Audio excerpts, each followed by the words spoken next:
Hello Joe, let's see the question. A parallel plate air capacitor has a plate area of 100 cm square and separation 5 mm. तो ये अभी इसकी initial condition. A potential difference of 300 volt is established between its plates by a battery. और इस condition voltage कितना लगा दिया 300 volt का. After disconnecting a battery disconnect कर दी.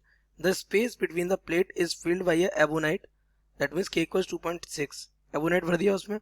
Find out the initial and final surface density of charge on plates. So let's see the key concept of this question.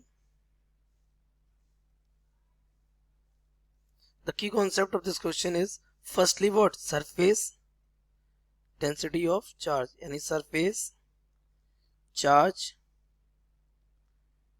density. तो ये क्या हमारा? It is the charge per unit surface area. यही है हमारा. तो ये हमारा डिनोट होता है कैसे? सिग्मा से. सिग्मा हमारा हो जाता है क्यू अपॉन जो भी सरफेस एरिया वहां पे उसका. तो ये हमारा है क्या? Surface charge density. But point is this कि कैपेसिटर में बैटरी के डिस्कनेक्शन से होगा क्या. तो देखिए सर, पहला केस हमें जो गिवन है, तो केस फर्स्ट में हमारे पास जो कैपेसिटर है वो ये है. इसमें क्या भरा हुआ है? एयर. अभी क्या है इसमें? एयर है. इसको हम बैटरी से क्या कर दे रहे हैं? कनेक्ट कर दे रहे हैं. ये इसको बैटरी से ऐसे कनेक्ट करते हैं कि इसमें जो चार्ज स्टोर होता है, मान लिया वो चार्ज स्टोर है कितना? क्यू. और ये क्यू, यहाँ प्लस क्यू, यहाँ क्या? Minus Q. ये प्लेट्स है हमारी ऐसे. ओके. अब पॉइंट ये है कि इससे कितने वोल्ट, ये यहाँ पे 300 वोल्ट का पोटेंशियल डिफरेंस क्या कर दे रहा है? क्रिएट कर दे रहा है. यहाँ चार्ज आ जा रहा है क्यू. इसके बाद कह रहा है हम क्या? बैटरी को डिस्कनेक्ट कर देते हैं. कंडीशन इससे क्या हो जाती है? हमने बैटरी को क्या डिस्कनेक्ट. ये रही हमारी वही प्लेट.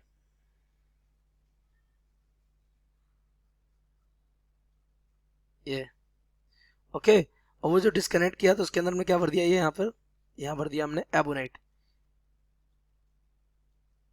एबोनाइट. तो इससे होगा क्या? तो ऑन प्लेसिंग डाइलेक्ट्रिक, एक चीज तो कंफर्म होती है क्या? कैपेसिटेंस इंक्रीजेस टू के टाइम्स. कितना टाइम इंक्रीज हो जाता है? के टाइम्स. हाँ, के क्या है? डाइलेक्ट्रिक कांस्टेंट है. के टाइम्स बढ़ जाएगा. इसका कैपेसिटेंस मान लिया सी है. इसका कितना? सी नॉट मान लो. इसका मान लिया इसका कितना है? सी है. ओके. तो हमारा सी कितना हो जाएगा? C will be equal to what? K times of C naught. तो पहले सी नॉट कैलकुलेट कर लेते हैं. ओके. तो सी नॉट हमारा आ जाएगा epsilon nought A by D. Epsilon nought होता है 8.85 10 टू पावर -12. एरिया हमें गिवन है कितना? It is 100 centimetre square. तो 100 सेंटीमीटर स्क्वायर के लिए 10 to the power -4 divided by separation कितना गिवन है आपको? It is 5 millimetre. So on placing 5 into 10 to the power -3, ये हो जाएगा. कितना टाइम चला जाएगा? 20 टाइम्स. ये पावर कहाँ जाएगी? ऊपर. तो ये -12 -16 और ये प्लस जाएगा, ये -13 रह जाएगा. तो यहाँ हो जाएगा ये 2 से मल्टीप्लाई कर देंगे इसको. तो ये 20 का इसमें मल्टीप्लाई करने पे आ जाएगा कितना? 177 इंटू पावर क्या बच रही थी हमारी? -13.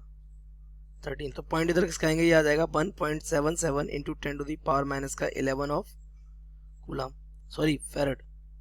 ये इसका क्या आ गया? कैपेसिटेंस. कब? पहले वाला. अच्छा, तो बाद में कितना हो गया होगा?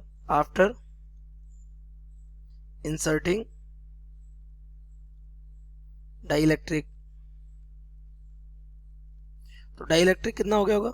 डाइलेक्ट्रिक कितने का हमारा? डाइलेक्ट्रिक का के हमारा गिवन है 2.6 है. कितना है?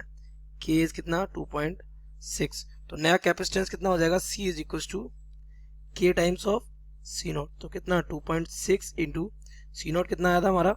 1.77 into 10 to the power -11 of farad. तो अगर इनका मल्टीप्लाई कर, this becomes 4.6 into 10 to the power -11 of farad. तो ये हमारा आ गया नया कैपेसिटेंस.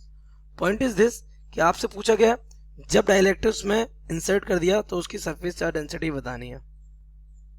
अब एक चीज देखिए बेटा, जब मैं डाइलेक्ट्रिक इंसर्ट किया था तो बैटरी नहीं थी. तो जितना चार्ज इस पर होगा उतना ही चार्ज, जितना पहले था उतना ही चार्ज अब रहेगा, चार्ज चेंज नहीं होगा। So charge will not be changed by inserting dielectric because battery is disconnected. Battery क्या हो चुकी है? डिस्कनेक्ट हो चुकी है।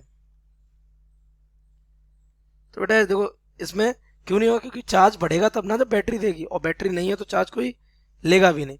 ओके, तो ये हमारी बैटरी डिस्कनेक्टेड रहेगी तो चार्ज कैसा रहेगा? सेम। तो चार्ज कैलकुलेट कर सकते हैं, Q इक्वल्स टू क्या होता है? सी वी।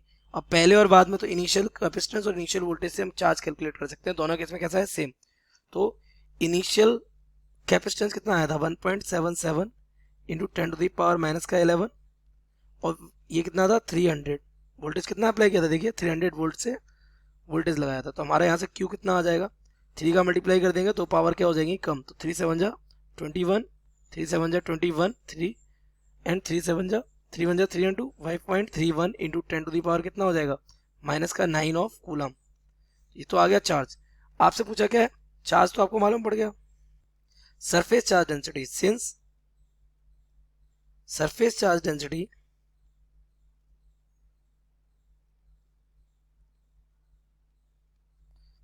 सिग्मा इक्वल क्या होता है? Q upon area. तो Q कितना है हमारा? 5.31 into 10 to the power minus का 9, पहले भी यही था। और उसका एरिया कितना हमारा? 100 centimetre square, 10 to the power minus का 4। ये हो जाएगा 10 टू पावर माइनस 2 कहाँ जाएगा? ऊपर। तो sigma becomes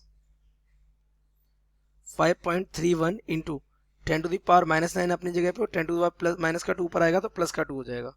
this become sigma is equal to 5.31 into 10 to the power कितना? माइनस का 7 कूलाम पर मीटर स्क्वायर। ये आ गया आपका क्या? Surface charge density. प्लस और माइनस, एक प्लेट की प्लस और एक प्लेट की कैसी? Minus. It is before and after inserting dielectric. ये डाइलेक्ट्रिक के इंसर्ट करने से पहले और बाद दोनों का क्या है?